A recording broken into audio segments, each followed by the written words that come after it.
You Are Not a Machine, Gadfly Academy, mugs, hats, shirts, and so on. So I'm going to read the first half of the blog post. The title, I think, was something like, is capitalism Christian? ? And yeah, as I read through Kingsnorth's book, just realized that capitalism is an important topic. We don't often maybe think about the economic system that we live with, but obviously it's going to have an effect on our lives, the way we think about money, the relationships that we have to money and through money to our wider community and world. So it's not insignificant, and I think I think it's an important thing to consider. So I start out as I often do with a quote from page 42. Here's the quote: "The values of that machine are now so ubiquitous that we treat them as if they were as natural as rain or wind. Progress, openness, an objection to limits and borders, therapeutic individualism, universalism, the rejection of roots, place, and history, pure materialism, the triumph of reason over superstition, scientism, commercialism, and the primacy of market values. All of these go to make up the unseen and unquestioned value system within which we live and to which we feel there is simply no alternative."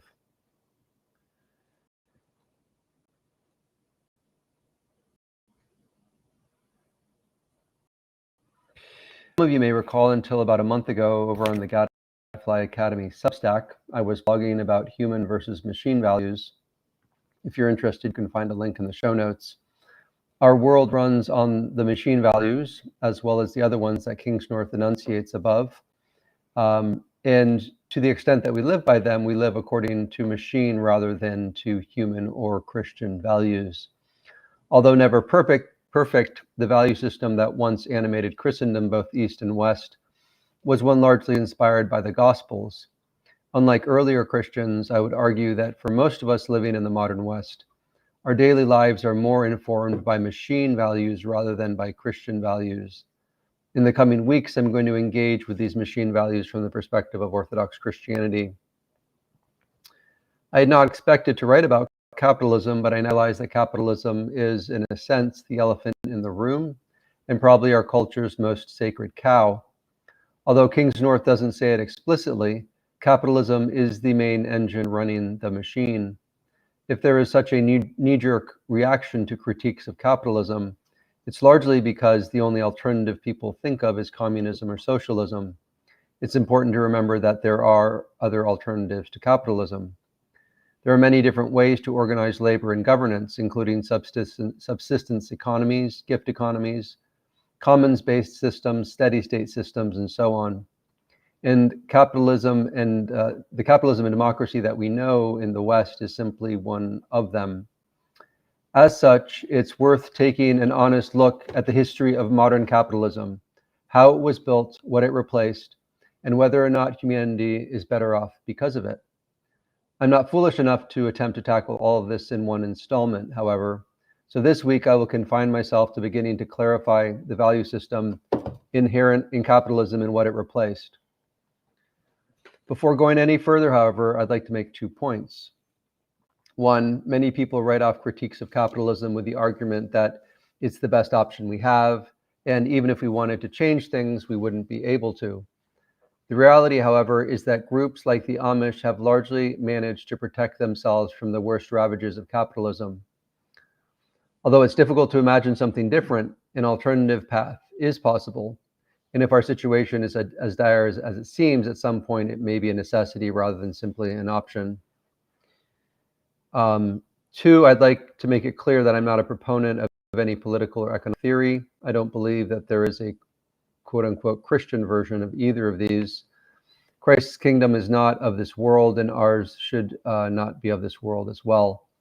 I'd like to take a critical look at capitalism because of the incredible influence it has on the day-to-day lives of Christians, and because of a lack of clarity when it comes to politics and economics. Here are some of the quotes from Kingsnorth's book, some of his insights into the effects of capitalism on the development of the modern world. And before I do that, let's see, I don't know. Let me see, make sure that we are, I think we're live.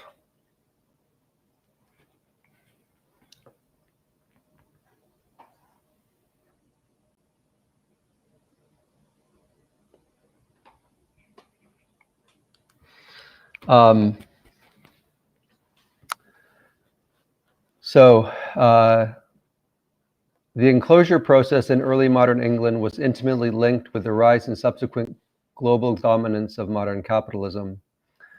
So that's from page 45. From page 47, taking away people's, quote, comfortable partial independence, end quote, and substituting it with the, quote, precarious condition of mere hirelings has been the working basis of machine capitalism worldwide since the 1700s. The next quote is from page 50. The reality is that machine capitalism did not, quote, evolve from small-scale artisan or peasant societies. They had to be destroyed in order that it might replace them. And the next one is also from page 50. Enclosure was easy when the landed gentry ran the show and made the laws. England became a capitalist country, Chesterton writes, because it had long been an oligarchical country. And the last quote is from page 51. It's from G.K. Chesterton. 9 times out of 10, an industrial civilization of the modern capitalist type does not arise wherever else it may arise in places where there has hitherto been a distributive civilization, like that of a peasantry. Capitalism is a monster that grows in deserts. Industrial servitude has almost everywhere arisen in those empty spaces where the older civilization was thin or absent. Sorry, I'm just double checking something.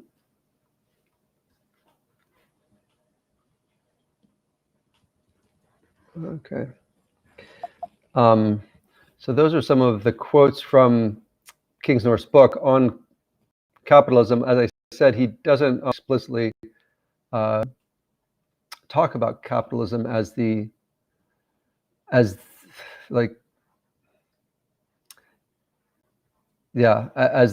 main engine. He might say it explicitly. I can't recall. I don't recall him saying it, at least. Obviously, he recognizes that it's incredibly important. So I'm going to spend the rest of this installment looking at the value system that's inherent in capitalism and distinguishing it from the value system that it supplanted.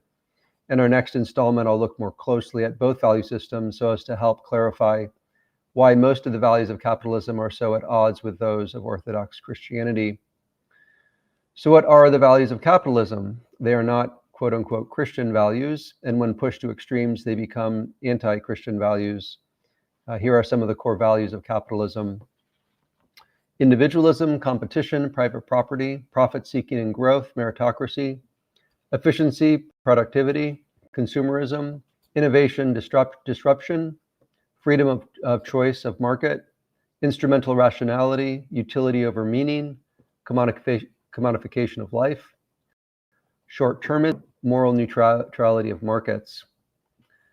In contradistinction to the values of capitalism are the pre-capitalist, feudal, distributist values of the medieval world, which include collectivism, social embeddedness, hierarchy, mutual obligation, communal stewardship over property, sufficiency, stability, ritualized labor, qualitative rather than quantitative contributions, asceticism and temperance, tradition and continuity, obedience and socially embedded freedom, moral and spiritual rationality, meaning over utility, sacred and non-commercial value to work, long-term intergenerational orientation, and the ethical embeddedness of the economy. So if you look at those values, it's good evening, Randall. If you look at those values, it's easy to see how capitalism, with its emphasis on individualism and then on things like efficiency,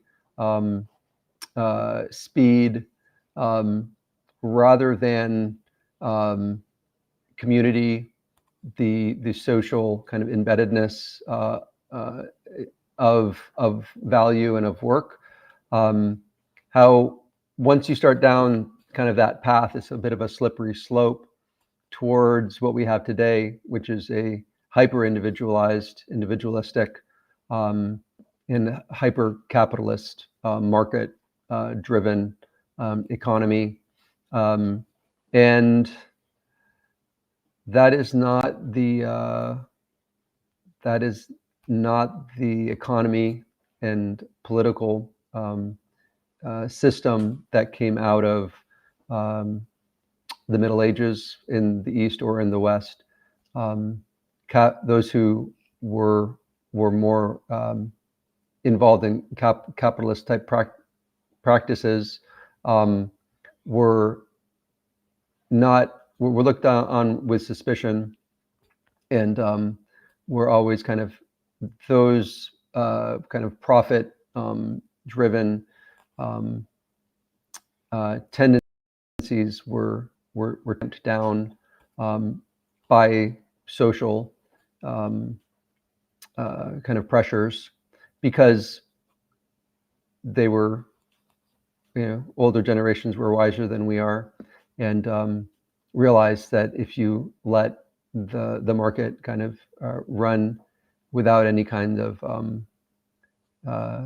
check, that you can get a kind of situation that we have today, where a lot of the power and the money are end up in the hands of a few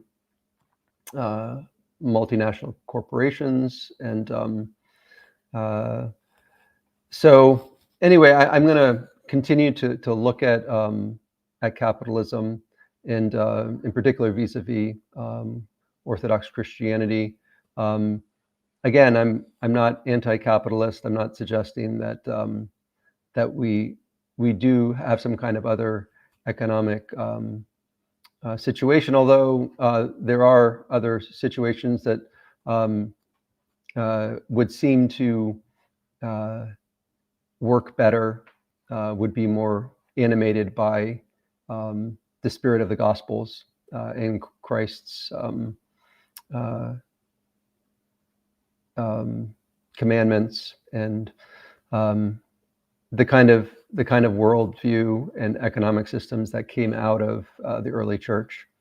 So it's worth looking at, because obviously we are very affected by the economic system that we find ourselves in. So I don't know if anyone has any thoughts or questions, but I will continue to do this. I'll publish a new blog post on Friday, and then I'll discuss it on Monday. If anyone wants to join me at 7:30, that'll be the last one before Thanksgiving, and then we'll go, I guess, live again on the following Monday. But on Thursday, I'll do the chronological book study of Kingsnorth's book, chapters 7 and 8, I think. So I think that's it. Unless anyone has any thoughts, I will call it a night. As I mentioned at the beginning, the merch store is open. It will be open for a few more weeks. So if you want to support this work and maybe get a head start on Christmas gifts, clearly I'm not completely anti-capitalist, otherwise I wouldn't be selling my wares. But have a good week, and I'll see you again maybe on Thursday evening at 7:30. Good night. Thanks for being here, Randall, and anyone else that's out there.